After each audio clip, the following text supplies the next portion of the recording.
sina John Lloyd Cruz, posible nga bang ma-develop sa isa't isa?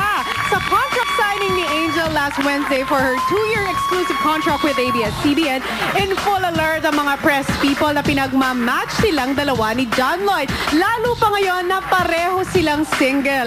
Magkaroon nga kaya ng something sina Angel at Lloydie. Here's Angel's revelation. Hindi ka Gumawa talaga ako.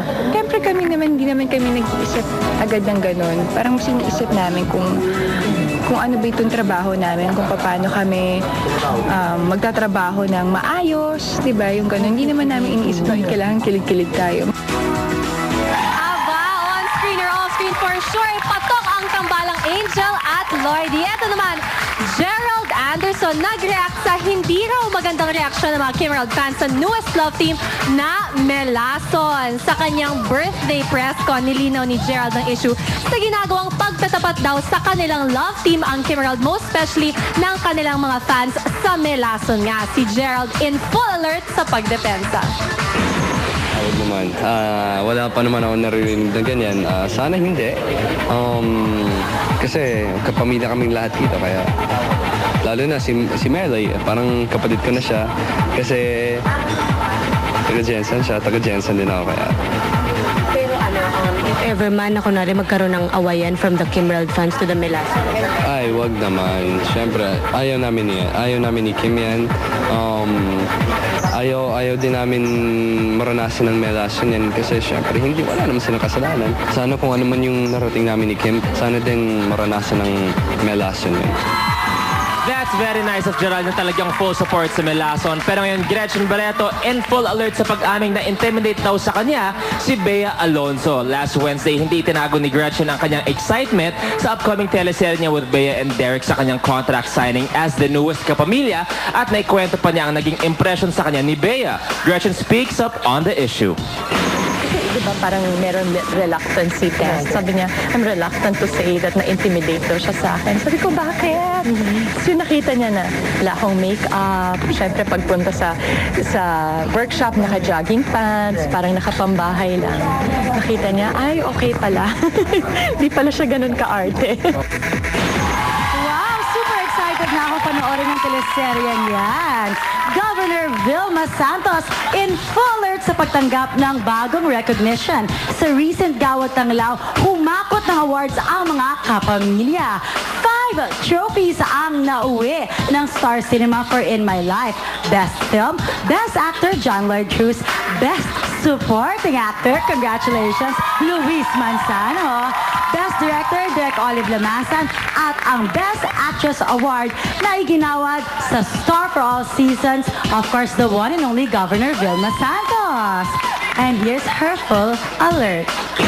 Nakakamiss naman talaga. After 7 years, eto na naman tayo. So, ito yung isa sa nagpapasigla naman ng other side ng buhay ko at kung saan ako lumaki. Ito yung industriya ng pelikulang Pilipino. Yung mga ganito, hinahanap ko pa rin at hindi ito mawawala sa buhay.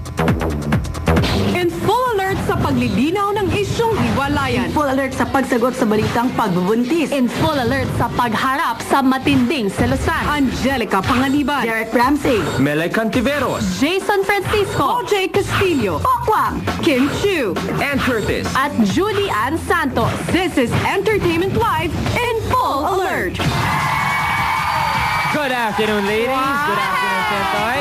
Good afternoon, MT. Congratulations! Alam mo na kung bakit. Bianca, happy birthday! Tita Edu, hi! Hi, Tita Hi, Edu! Very Edu Manzano formal yung award niya. Ba't kasi naman natin, Ayan naman, No, allow me to, put this to you. Congratulations, nag-graduate ka na, Put this on Thank you pala. you, thank you. Ayan. Maraming salamat sa lahat ng bumubuo ng Gawad Tanglaw at sa Rizal University. Thank you very much po. At syempre, maraming salamat sa aking Star Cinema family.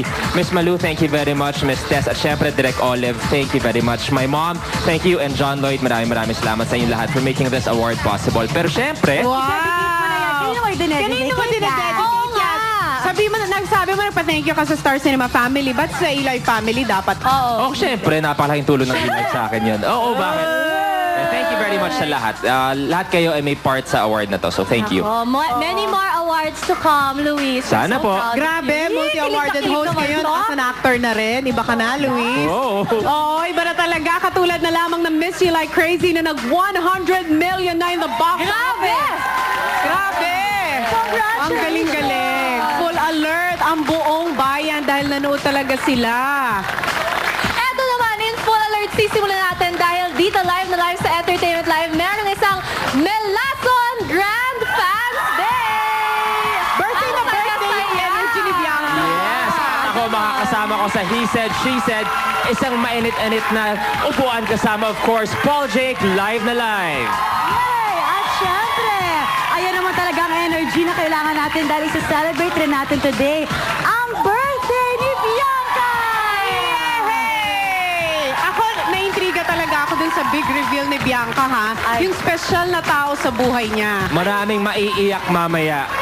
Ay, excited na ako. Katulad na lamang ng excitement namin para sa aming unang balita. Mula nga na magpakasal sina Judy Ann Santos at Ryan Agoncillo, walang tigil na ang mga katanungan kung totoo bang handa na silang bumuo ng pamilya. At this week, mas tumindi pa ang usap-usapan sa pagkalat ng intrigang buntis daw si Miss Judy Ann Santos. Ano nga kaya ang katotohanan sa balitang pinakahihintay ng buong bayan? Here's our Entertainment Live scoop. A full alert revelation. Judy Ann Santos sumagot na sa mga kumakalat na balita tungkol sa kanyang pagbubuntis. Last week, lumabas sa entertainment websites ang nakakagulat na news that Regine and Juday are both pregnant. The songbird already denied the rumor, but the teleserye queen has been all mom mula nang lumabas ang issue. Sunod-sunod ding naglabas ng mga write-ups confirming that she and husband Ryan Agoncillo are already expecting a baby. But here's the Entertainment Live scoop. Juday finally speaks up for the first time about the hot item. Sanay na kami sa ganyan kasi ilang beses na rin namang napabalitaan yan, diba? Nakakatuwa lang na bago pa kami makapagsalita, may mga nag-announce na.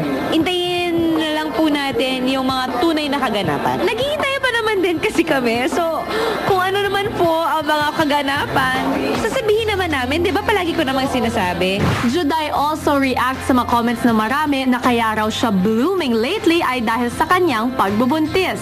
Maganda ako, period. Ano ba? Hindi ba ako pwede maging maganda ng walang rason? Wala nga eh. Wala naman akong ganung nararamdaman eh. Wala pang check-up. Wala pang nagaganap. Nakikiramdam, may mga ganon, pero wala pang masyadong kaganapan. However, tuloy pa rin daw sila ni Ryan sa kanilang second honeymoon sa Europe this coming April, hoping that they would bring us a better update sa kanilang pagbabalik.